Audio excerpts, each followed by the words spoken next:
নমস্কার, welcome to astro console. আজকের বিষয় হলো কন্যা রাশির মাসিক রাশিফল ডিসেম্বর 2024। এই রাশির অধিপতি হলো বুধ। তাহলে বুধ এখন কোথায় আছে? বৃশ্চিকে, মানে তৃতীয় ভাবে। এই কন্যা রাশির যে মানে বুধ এখন আছেন বুধেরই নক্ষত্রে, বক্রী অবস্থায়। তাহলে কেমন যেতে পারে শরীর স্বাস্থ্য? আচ্ছা, তারপরে বুধ আবার মার্গীয় হবে এবং যাবে শনির নক্ষত্রে, মানে অনুরাধায়। তখন কেমন হতে পারে আমাদের ভাগ্য, আমাদের ব্যবসা, আমাদের ঋণ শোধ কি হবে? ঋণ মুক্তি কি আমরা করতে পারবো? আবার ওদিকে শত্রুরা কি আমাদের উপরে মাথাচাড়া দিয়ে বসবে? এইগুলো নিয়ে আমরা আজকে আলোচনা করব। তো তোমরা মন দিয়ে ভিডিওটা দেখো, টু দ্য পয়েন্ট আলোচনা করব, খুব সংক্ষেপে আলোচনা করে চলে যাব এবং বলবো যে তার আগে কিছু ঘটনা ঘটবে কন্যা রাশির জন্য, সেগুলো না বললেই নয়।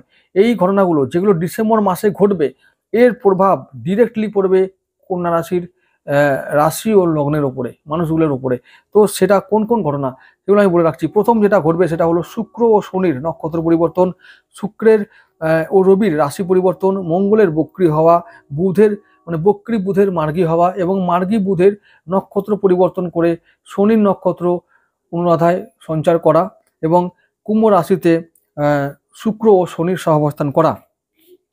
তো এই ঘটনাগুলো মানে যেগুলো ঘটলো এই মাসে, যেগুলো ঘটবে, তাদের মানে সেই ঘটনার প্রভাব কিন্তু কন্যার ওপরে খুব গভীরভাবে পড়বে। তাই আমি এই কথাগুলোর উল্লেখ করে দিলাম। এরপরে আমি রাশিফলের ভিডিওতে চলে যাব।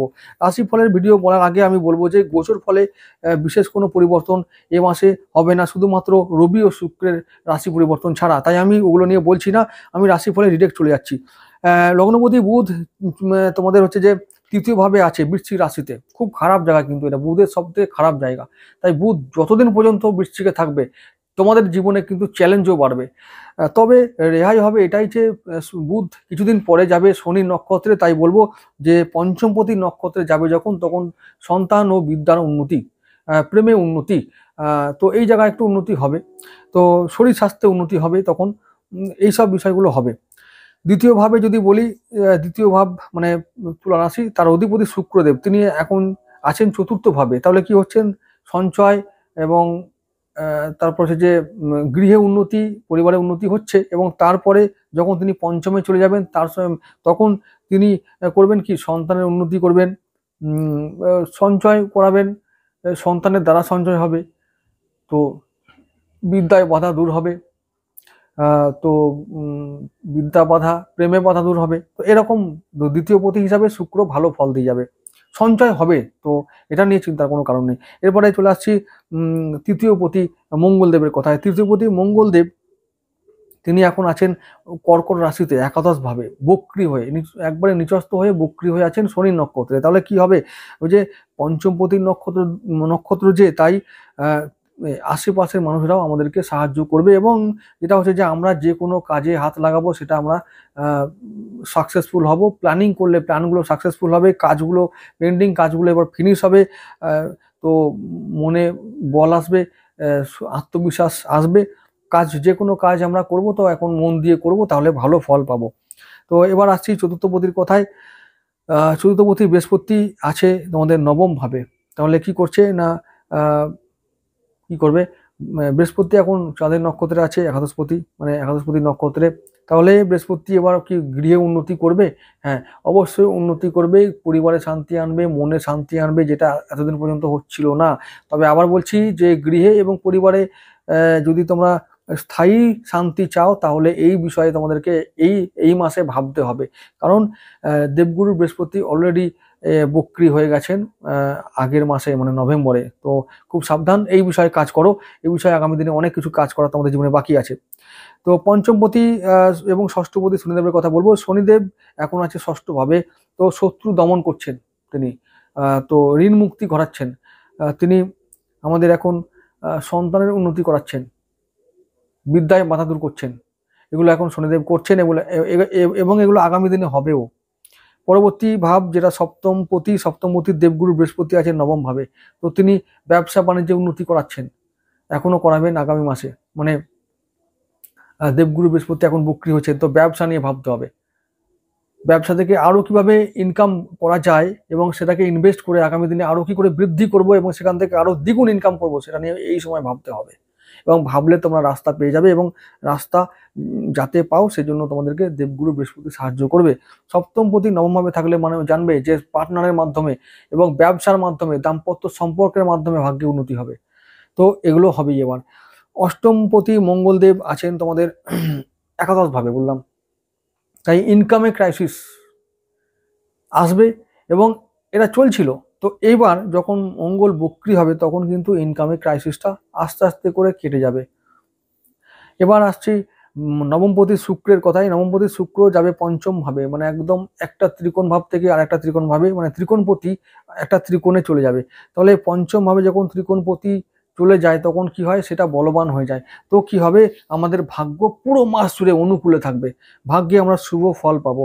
দশমপতি বুধ দেবের কথাই বলবো, যে বুধ এখন তৃতীয় ভাবে থাকবে, তাই আমরা যে কোনো কাজে হাত দেবো না বলেছি না, সাকসেসফুল হব, এবং এই কর্মের দ্বারা আমরা আমাদের ভাগ্য ও জীবনকে পরিবর্তন করতে সক্ষম হব। এটা ডিসেম্বর মাসের রাশিফল বলছি, এটা মিলিয়ে নেবে, এটা হবেই। এবার চলে আসছি পরবর্তী ভাবে একাদশপতি চন্দ্রের কথায়।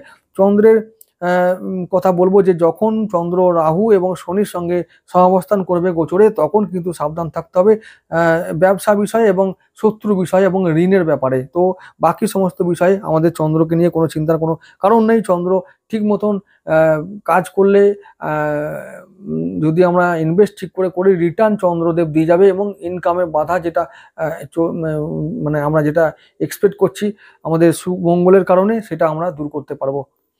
দ্বাদশপতি রবিদেবের কথা বলবো। দ্বাদশপতি রবিদেব এখন থাকবে, প্রথমে থাকবে তৃতীয় ভাবে, মানে বৃশ্চিক রাশিতে।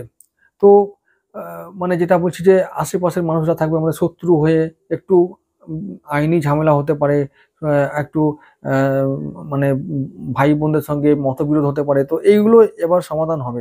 মানে চতুর্থ ভাবে যাবে দ্বাদশপতি, তাহলে কি হবে, এবারে আমাদের না যেতে হতে পারে পরিবারের জন্য কোথাও দূরে, পরিবারকে সমৃদ্ধ করার জন্য দূরে যেতে হতে পারে। তো আমাদেরকে যদি এরকম কোনো সুযোগ যদি কারো জীবনে আসে, মানে যদি কে পরিবারের জন্য যেতে হচ্ছে বাইরে কাজের জন্য, তো এই সুযোগগুলোকে তোমরা হাতছাড়া করবে না, সুযোগগুলো কাজে লাগাও। গৃহে শান্তি বা মনে শান্তি ফিরে আসবে, এবং জীবনে এবং মনে একটা স্টেবিলিটি আসবে। তো এই বিষয়টা লক্ষ্য রাখো, মনে রাখো। তাহলে বলবো যে কন্যা রাশির জন্য, কন্যা রাশির অধিপতি বুধ এবং বুধের জাতক জাতিকাদের জন্য ডিসেম্বরের যে মাসটা আসছে, এই মাসটা পুরোপুরি শনি রাহু শুক্র এবং বুধ, এই চারটে গ্রহ তোমাদের অনুকূলে থাকবে এবং ভাগ্যকে অনুকূলে রাখবে।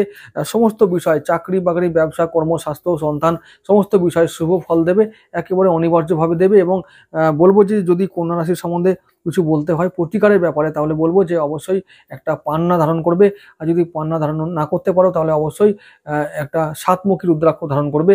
তাহলে অবশ্যই সমস্ত দিক থেকে তোমরা সুরক্ষিত থাকবে, তোমরা থাকবে নিশ্চিন্ত, সুখী এবং একবারে সুরক্ষিত। তাই এই রুদ্রাক্ষ তোমাদের জন্য খুব ইম্পর্টেন্ট। যদি তোমরা চাও আমার কাছে যোগাযোগ করতে পারো। তো নেপালি রুদ্রাক্ষ সাতমুখী অরিজিনাল দিতে পারি, তো তোমরা যোগাযোগ করতে পারো আমার সঙ্গে।